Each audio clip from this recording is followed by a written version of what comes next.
Alors, ces personnes que tu cites, hein, qui partagent les mêmes préoccupations que toi, elles sont nombreuses. Claudette, vous les connaissez, vous en connaissez certaines, vous en aidez beaucoup. Donc je vous donne la parole justement pour apporter ce témoignage. Et puis aussi cette question, alors que vous allez aborder, hein. Nos détracteurs, ceux qui s'opposent à l'aide active à mourir, disent que une légalisation, une dépénalisation de l'euthanasie provoquerait, alors est destinée, alors pour nous mutuelles qui avons pris position, ce serait pour faire des économies. J'ai entendu aussi que c'était pour assainir le système de santé français, de l'engorgement dont il est victime. Est-ce que c'est ça qui se produit en Belgique? Est-ce que depuis qu'on a dépénalisé il y a 21 ans en Belgique, on se fait euthanasier quand on va se faire opérer des amygdales? Ou est-ce que la réalité est différente? Voilà, donc je pense que vous pourrez témoigner sur tous ces aspects-là. Merci.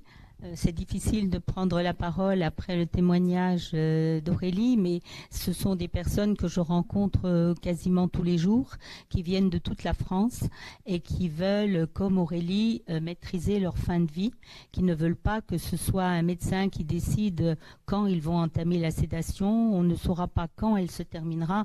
Donc, c'est vraiment dans toutes les régions de France que l'on rencontre ces malades qui veulent aller mourir. Alors moi, je suis un peu moins dans les explications qui étaient là, je suis plus dans le réel, puisque c'est tous les jours que j'ai des demandes de personnes qui sont jeunes aussi. Il n'y a pas que des personnes âgées qui meurent. Et c'est sûr qu'en Belgique, quand la loi a été votée en 2002, il y avait un certain nombre de personnes qui demandaient l'euthanasie, et c'est normal que dans les premières années, ça ait augmenté, puisqu'il fallait s'approprier la loi, autant pour les médecins que pour les malades. Donc tout au début, oui, il y a eu une augmentation, mais maintenant, les euthanasies dans ce pays restent entre 2,5 et 3%, et ça n'augmente plus. Donc, et puis on voit que les malades français... Oh. Voilà. Je suis embêtant avec ça. Encore un peu plus. Encore. Voilà. Comme ça, voilà. Oui, on voit que les malades français veulent vraiment maîtriser leur fin de vie, et ceux qui en ont les moyens, effectivement, et puis aussi les moyens physiques, parce qu'il faut aller consulter quand on veut aller mourir en Belgique, il faut aller consulter les médecins. Quand on n'est plus en capacité de le faire physiquement, il faut y aller en ambulance, au moins une première fois. Moi, je travaille, entre guillemets, puisque c'est du bénévolat, mais avec le docteur Delocte, qui de temps en temps reçoit des malades dans un tel état, qui va les consulter dans l'ambulance. Elles ne peuvent même pas descendre. Encore plus bas. Voilà. Donc, oui, c'est de toutes ces personnes, c'est au nom de toutes ces personnes-là qu'on demande à ce qu'il y ait la même loi en France que chez eux. Et moi, je me dis qu'il y a une loi qui a été votée en Belgique en 2002. Je ne vois pas pourquoi on va recommencer tout le chemin que les Belges ont fait pour en arriver là où ils en sont arrivés aujourd'hui. Il y a une loi à copier, qu'ils la copient et qu'ils n'aillent pas chercher des moyens termes, des courts termes.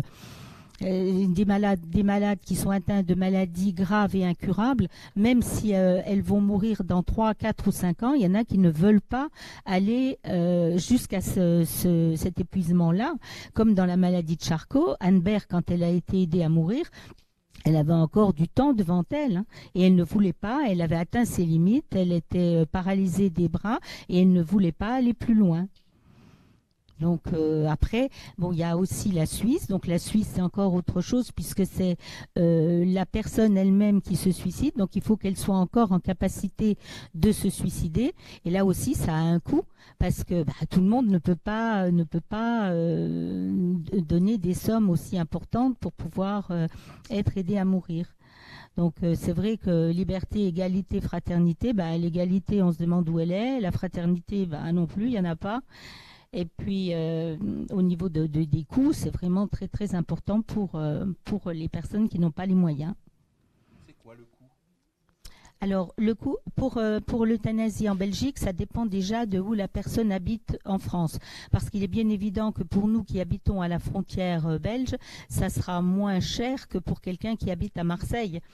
Quelqu'un qui habite très loin, devra déjà avoir supporté le coût du voyage, devra être à l'hôtel la veille pour pouvoir consulter les médecins le lendemain.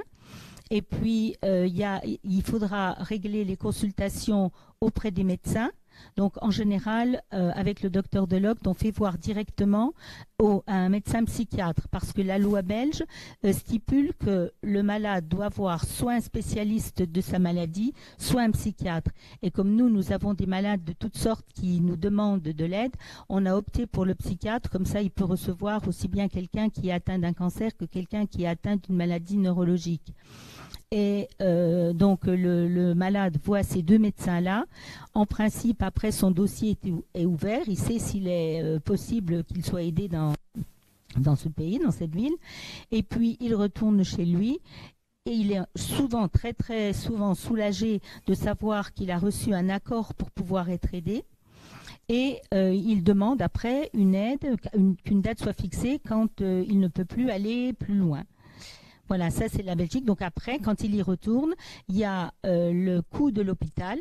Parce que quand on va dans un hôpital, on sait que c'est quand même pas donné. Ça dépend si le malade est en état d'aller passer la nuit précédente dans une chambre d'hôtel, de nouveau, rentrer le matin même à l'hôpital, ou s'il doit rentrer l'après-midi à l'hôpital, évidemment, ça sera beaucoup plus cher s'il y passe la nuit. Parce que c'est important. Donc, au niveau de quelqu'un qui rentre le jour même, c'est 1 350 €. Et s'il rentre la veille pour y passer la nuit, c'est 2 200 €. Et à cela, il faut encore ajouter le prix des pompes funèbres qui intervient derrière. Et en Suisse, l'association avec laquelle moi je suis en relation, c'est 8 500 €. Et 8 500 €, là par contre, il faut expliquer que c'est à partir du moment où la personne demande à être aidée. Donc il y a le produit létal, l'accompagnement, l'aide en elle-même et les pompes funèbres qui interviennent, la crémation et le retour de l'urne en France.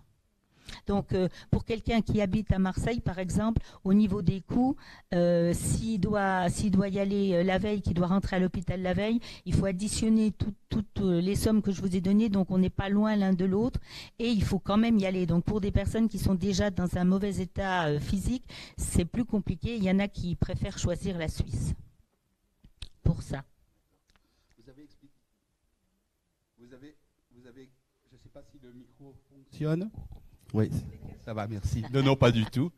Oui, vous avez expliqué la démarche, parce qu'il y a. Est-ce que vous pouvez repréciser un petit peu la démarche? En combien de temps on peut obtenir le suicide assisté dans l'un et l'autre des systèmes? Souvent, on nous dit qu'une loi dépénalisant le suicide assisté va avoir des effets dramatiques parce que tout le monde sera facilement euthanasiable, entre guillemets. Dire quels sont les garde-fous. Je crois que c'est important de souligner l'importance des garde-fous et des précautions qui sont prises dans l'un et l'autre système, dans l'un et l'autre pays, pour faire en sorte que on ne tue pas impunément n'importe qui ou qu'on puisse se débarrasser de sa belle-mère, comme ça.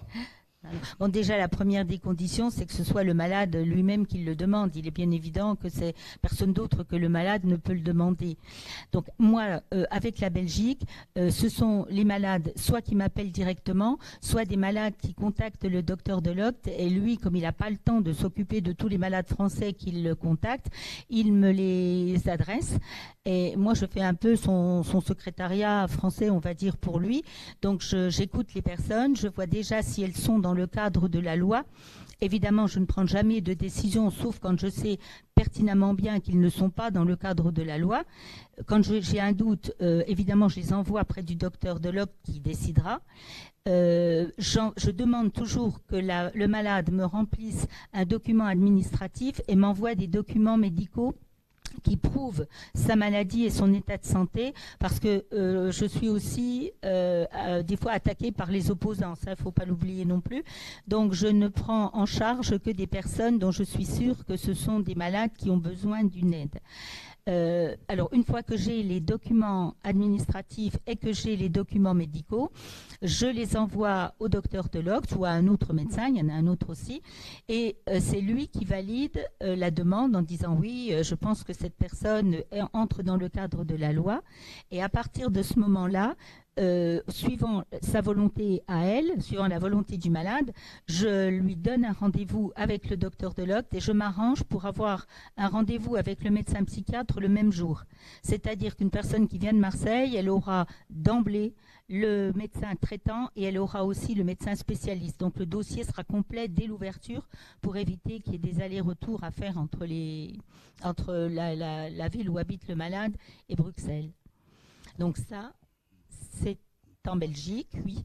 Et en Suisse, alors l'association avec laquelle moi je suis en relation, je fais la même chose, je demande à ce qu'on me remplisse un document administratif, à ce qu'on m'envoie les documents médicaux. Et après, je vois avec la présidente de l'association. Et si la personne demande à être aidée rapidement, il faut qu'elle devienne membre bienfaiteur de l'association parce que l'association ne peut transmettre le dossier médical que lorsque la personne est adhérente. Donc, on lui demande d'être adhérente. Ce n'est pas comme dans les associations françaises. C'est un don que les personnes font au début et il n'y a plus de cotisation annuelle.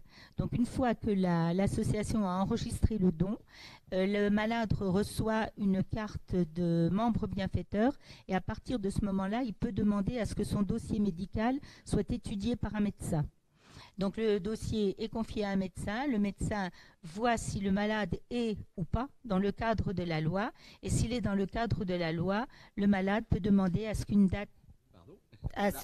date soit fixée. Voilà. Et alors en Suisse aussi, le malade verra le médecin, mais à son arrivée. Et le médecin suisse verra si la personne, il y a deux conditions qu'il va contrôler, que le malade ne soit pas poussé par une tierce personne pour demander à une aide à mourir et qu'il ait toute sa conscience. Parce que ça, dans les deux pays, il faut que le malade ait toute sa conscience. Pour les maladies d'Alzheimer, malheureusement, c'est plus compliqué. Il faut que le malade, quand il demande à être aidé, ait encore des plages de grande lucidité dans la journée. Quelqu'un qui est complètement atteint de la maladie d'Alzheimer, pour l'instant, dans aucun des deux pays, c'est possible.